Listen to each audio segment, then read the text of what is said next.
Hi friends, 4th March World Obesity Day, and today I am going to talk about a common misconception જે weight loss journey અથવા obesity મેનેજમાં hinder કરે છે.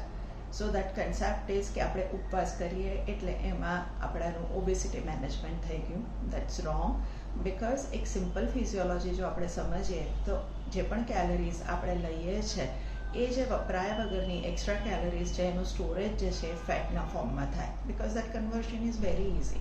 But reverse conversion is not that easy. એટલે જ્યારે fat burn કરવી હોય તો ખાલી આપણે ઉપવાસ કરીએ તો ન ચાલે.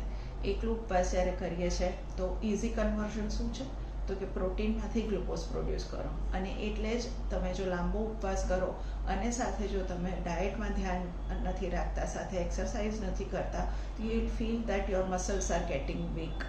સો that is the biggest fallacy or misconception કે એકલું ઉપવાસ કરીએ તો ચાલી જશે.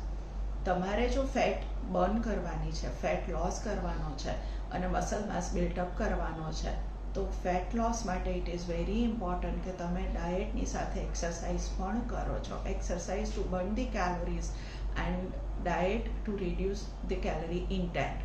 જો આ બે જોડે થાય તો જ ફેટ લોસ પોસિબલ છે, બાકી તમે ખાલી મસલ લોસ કરશો.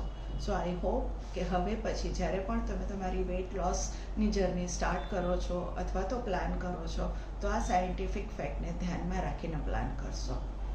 Thank you.